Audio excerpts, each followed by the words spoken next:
지금 2024 파리올림픽이 프랑스에서 열리고 있습니다. 프랑스의 역사를 살펴보면 굵직굵직한 사건들이 참 많았는데요. 그 중에서도 가장 중요한 사건 하나를 꼽으라 그런다면 프랑스 혁명이 아닐까 하는 생각이 듭니다. 이 사건은 프랑스뿐 아니라 전 세계에 큰 영향을 미쳤고요. 현대 민주주의와 인권의 발전에 중요한 계기가 되었기 때문이지요. 그런데 프랑스 혁명 당시 이 시민군은 가장 먼저 시계탑을 쏘아서 시계를 정지시켰다고 합니다. 이제 왕정의 시간은 끝났다라고 하는 상징적인 의미이겠죠. 또 시간을 누가 어떻게 다루느냐에 따라서 국민들의 삶의 질이 달라지는 거니까요. 곧 시간이 법이고 시간이 제도였던 셈인데 이제 왕과 귀족이 시간을 다스리는 게 아니라 시민이 다 같이 시간을 다스릴 수 있다. 이걸 보여주기 위해 시계탑을 쏴버린 겁니다. 그리고 왕정을 무너뜨린 이 프랑스 혁명 세력은 이 시계탑뿐만 아니라 1793년 지금 우리가 쓰고 있는 이 달력인 그레고리력을 폐지하고 새롭게 혁명 달력, 프랑스 공화력이라고 불리는 달력을 채택합니다. 이 달력은 1년이 12달이긴 하지만 각 달의 날수를 똑같이 했습니다. 한 달을 모두 30일로 정했어요.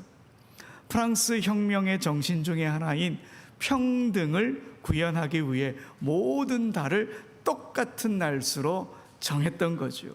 그리고 모든 단위를 십진법에 맞춘다는 그런 혁명 정부의 이상에 따라서 이 시간 역시 십진법에 맞추었습니다. 한 주를 열흘로 계산을 하고요. 또 하루는 10시간, 1시간은 100분, 또 1분은 100초 이렇게 정했던 거죠. 그리고 왕정이 폐지되었던 바로 그 다음 날인 9월 22일을 새해 첫날로 정했습니다. 이런 혁명 달력은 12년간 사용되다가 1805년 나폴레옹이 프랑스의 권력을 잡으면서 폐기가 되었습니다. 그런데 이렇게 혁명 달력을 사용하고 새해 첫날을 따로 정하고 이건 프랑스의 새로운 시대가 도래했다는 것을 알리는 상징적인 일이었던 것이고요. 새로운 시대에 걸맞는 새로운 정신이 필요하다. 이걸 국민들에게 보여준 거지요. 오늘 본문에도 새로운 시대를 열어가는 사건이 기록되어 있습니다. 이스라엘 민족에게 새롭게 시작되는 새로운 시작이 되었던 그 사건, 유월절 사건입니다. 이스라엘은 유월절과 함께 이집트를 탈출하게 되었고요. 유월절과 함께 새 시대를 열었던 거죠. 이 유월절은 하나님께서 이집트에 내린 10번째 재앙과 관련이 있습니다. 430년간 노예로 살아가던 이스라엘 민족을 자유롭게 하려고 하셨는데 이집트 바로 왕이 고집을 꺾지 않지요. 그래서 하나님께서 이집트에 있는 모든 처음 난 것들, 사람이든 짐승이든 모두 다 죽이기로 하셨습니다. 하지만 이 일이 이스라엘 민족에게도 영향을 미칠 수 있으니까 하나님께서 이스라엘 민족을 이집트 사람들과 구별하셨습니다. 어린 양을 잡고 그 피를 문 기둥과 문틀 위에 바르도록 하셨습니다. 하나님의 죽음의 사자들이 이집트를 막 헤집고 다닐 때에 그 피가 칠해져 있는 이스라엘 사람들 집은 건너뛰어 넘어갈 것이니 안전할 것이다. 이렇게 말씀해 주셨습니다. 결국 이스라엘은 그 어린 양의 피로 죽음에서 구원을 받게 되었고요. 이 날을 여호와의 유월절이라고 이름하고 이 날을 기념하고 명절로 지키게 된 거지요. 이 사건을 통해 이스라엘은 새로운 시간, 새로운 시대로 나아갈 수 있게 되었습니다. 여러분, 오늘 본문 2절입니다. 우리 2절 함께 읽어봅시다. 시작. 이 달을 너희에게 달의 시작 곧 해의 첫 달이 되게 하고. 6월절 사건으로 이스라엘에게 새로운 시대가 열렸다 하는 말이죠. 새로운 달력이 생겼고 새로운 새해 첫날도 생긴 거죠. 마치 프랑스 혁명과 비슷하죠. 이 6월절을 계기로 이스라엘은 이집트에서 탈출해서 자유민이 되었고요, 하나님의 백성이라고 하는 새로운 정체성을 갖게 된 거지요. 그런데 여러분, 지금 우리도 역시 새로운 시간, 새로운 시대를 살아가고 있는 사람들입니다. 6월절의 어린 양 되신 예수님께서 십자가에서 우리를 위해 대신 죽으셨습니다. 그로 인해 그 십자가의 복음을 믿는 우리는 구원받은 그리스도인이 되었고요, 죽음에서 생명으로 나아가는 새 시대를 살아가게 된 거지요. 사도 바울은 이런 우리의 모습을 새로운 피조물이다 이렇게 선포했습니다. 그리스도 안에 있으면 새로운 피조물이다. 이 말은 6월절 어린 양 되신 예수 그리스도로 인해서 새로운 시대가 열렸고 우리는 새로운 시대를 살아가는 새로운 존재가 되었다, 이 말입니다.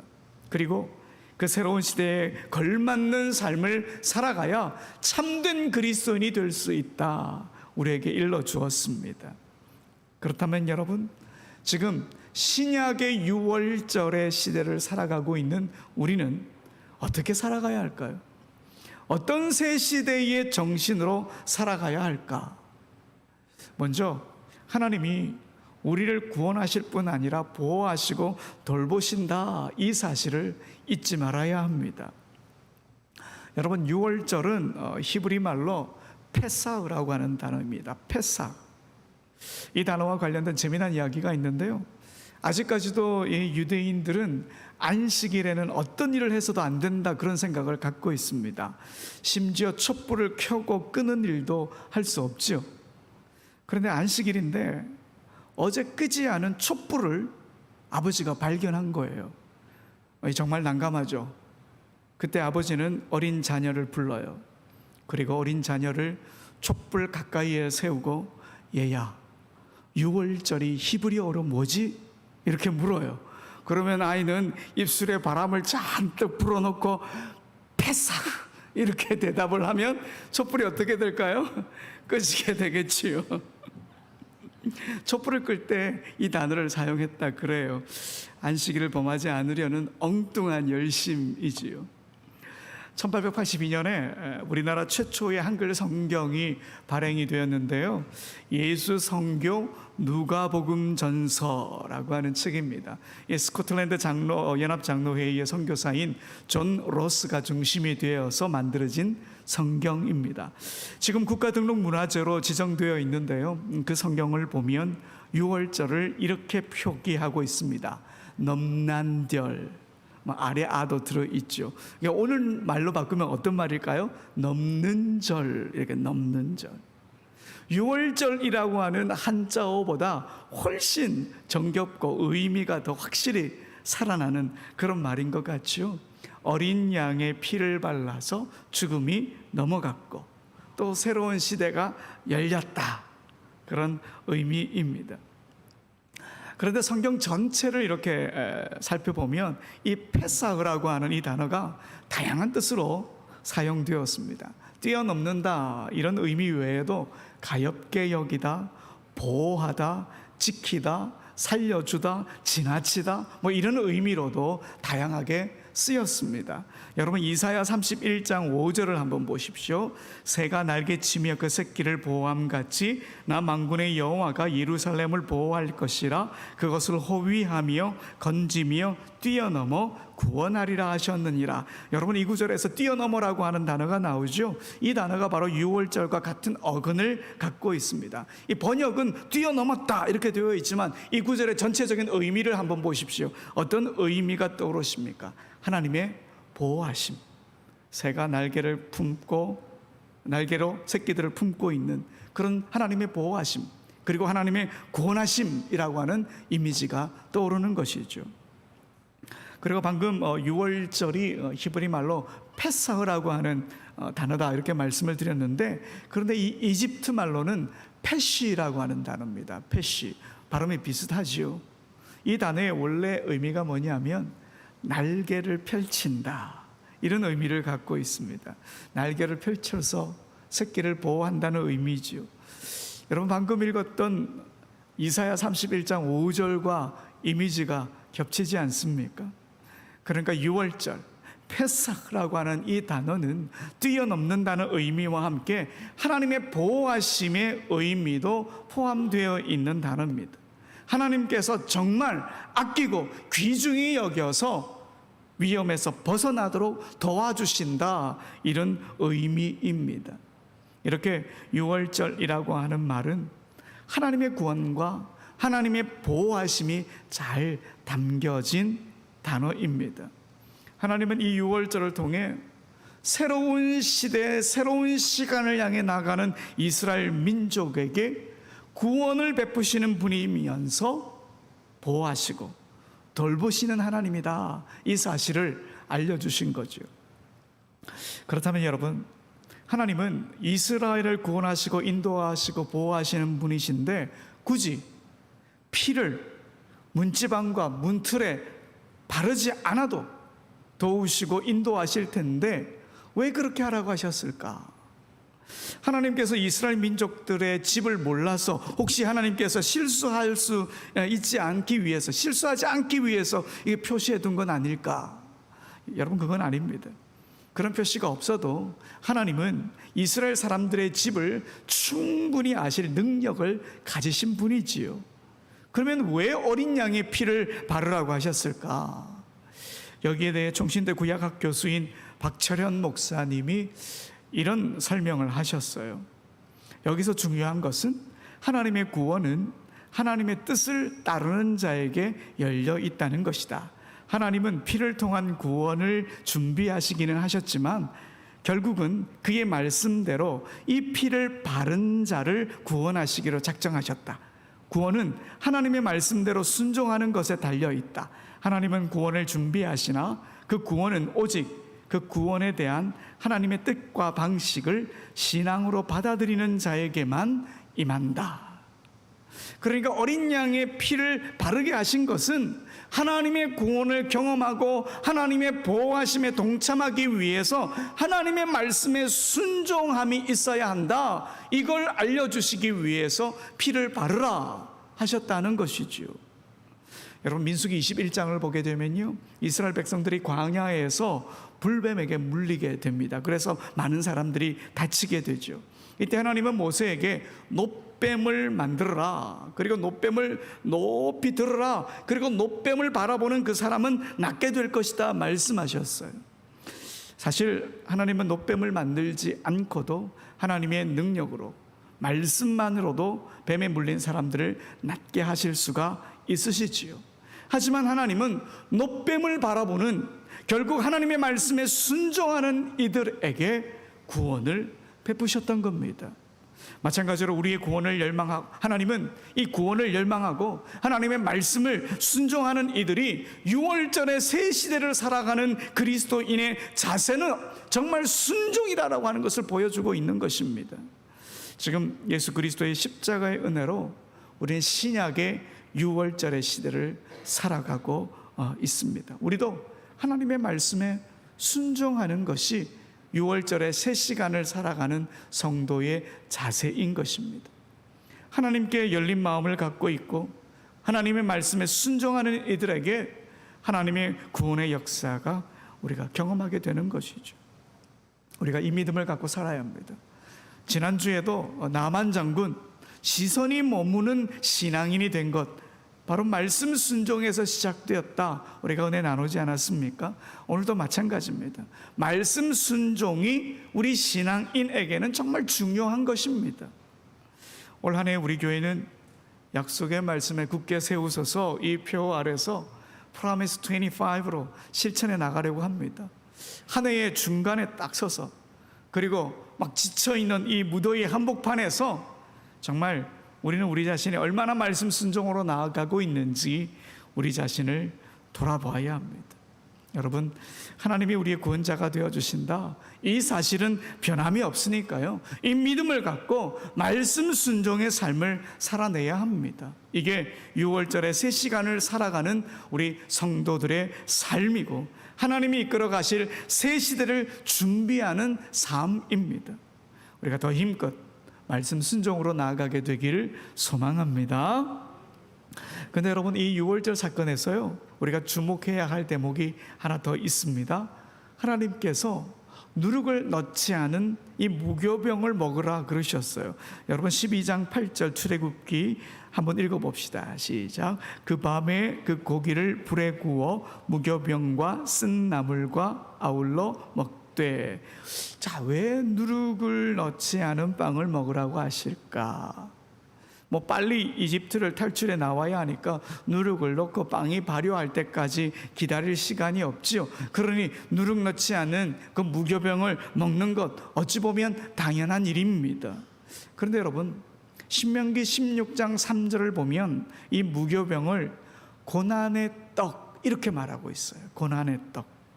고난의 떡, 이건 이 무교병이 이집트에서 살아갈 때 힘든 고난의 시간을 떠올리게 해주는 빵이다, 떡이다, 이 말입니다.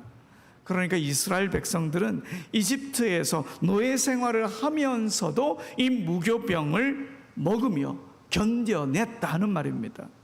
누룩을 살 돈도 없었을 뿐더러 집에서 이 누룩을 만들려면 당시에 21일이나 걸렸다고 하니까요, 이걸 만들어낼 시간도 없는 거죠. 빨리 먹고 일하러 빨리 나가야 하니까 누룩 없는 무교병을 먹을 수밖에 없었던 겁니다. 그러니 이 누룩은 그들의 삶에서 생명을 이어주는 최소한의 빵, 이런 의미가 있습니다. 그리고 레위기를 읽어보면 하나님께 올려드리는 제사 중에 소제라고 하는 곡식 제사가 있습니다.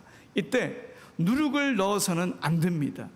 왜냐하면 하나님 앞에서는 부풀려져서도 안 되고 교만해져서도 안 된다라고 하는 영적 의미가 있기 때문이죠.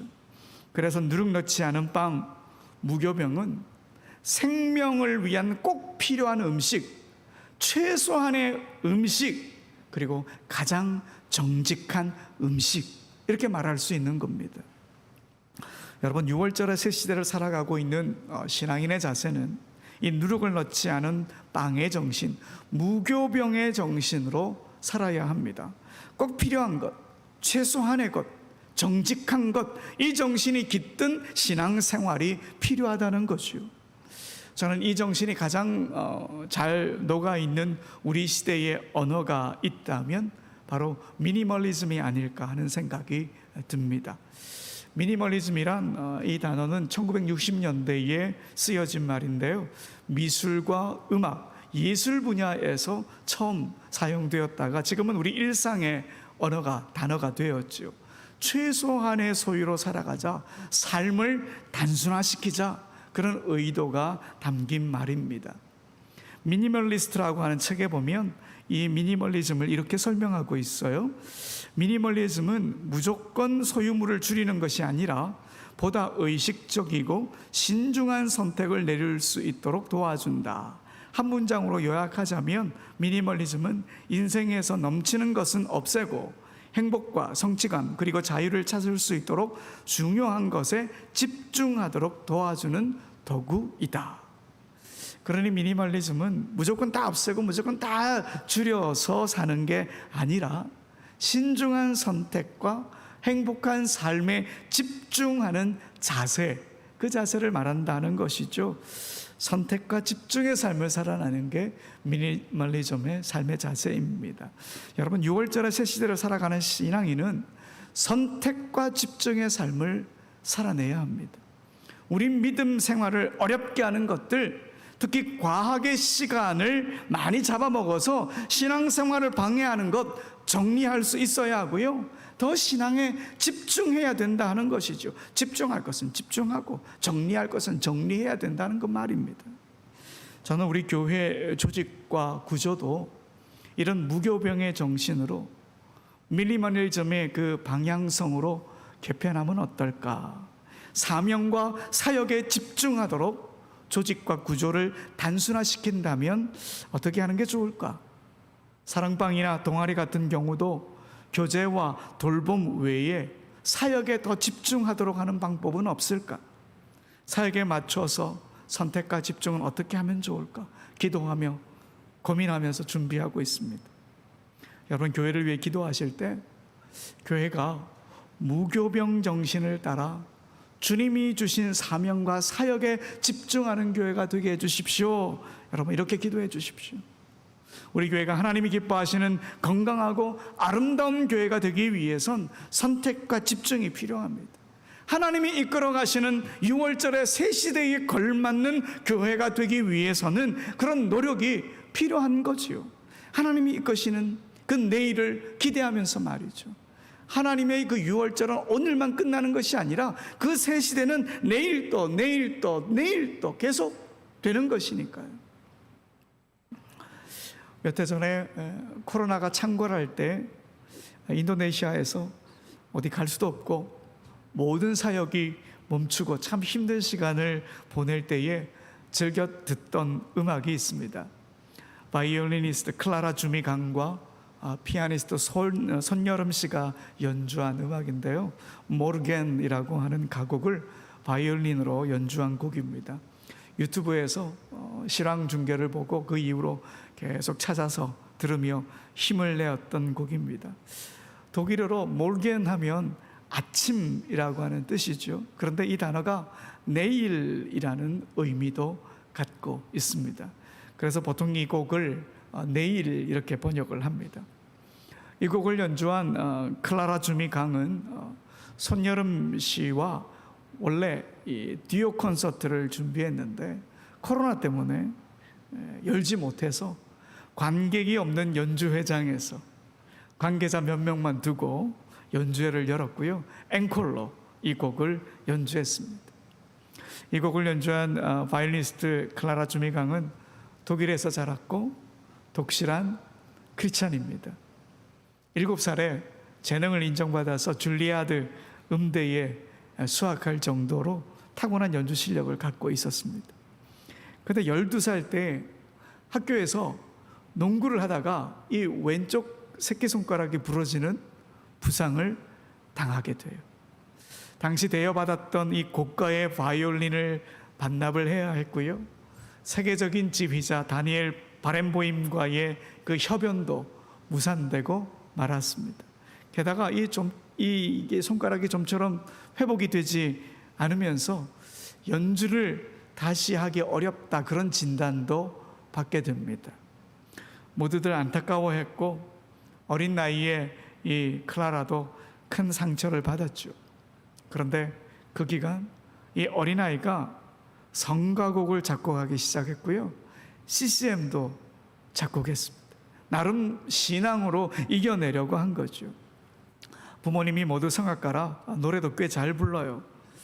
다행히 참 몇 년 동안의 재활을 거쳐서 연주를 계속할 수 있게 되었는데, 그런 어려움을 겪어낸 그이기에 그의 마음을 담아서 코로나로 힘들어하는 이들을 위해 앵콜곡으로 모르겐 내일이라고 하는 곡을 연주했던 것이죠. 희망을 노래한 겁니다. 그 곡의 가사가 이렇습니다. 내일, 그리고 내일 태양은 다시 빛나리라.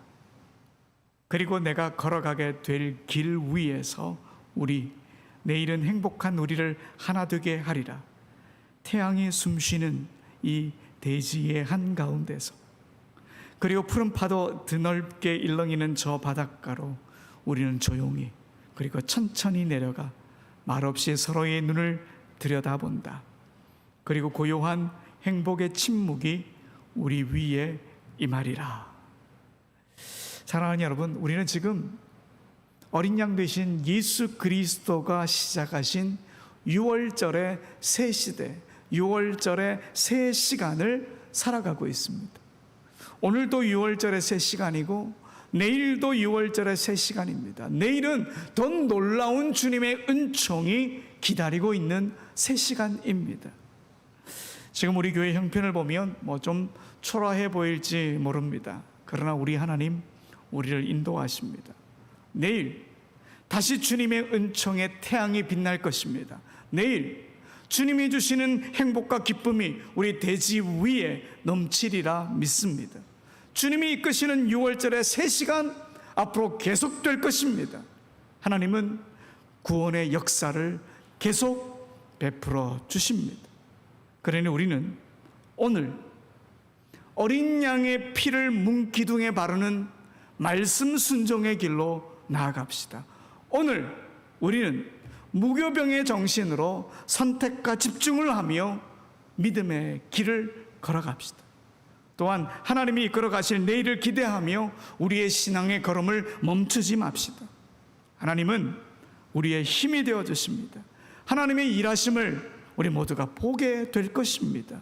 이 믿음으로 이번 한 주를 살아가는 우리 모두가 되길 간절히 소원합니다.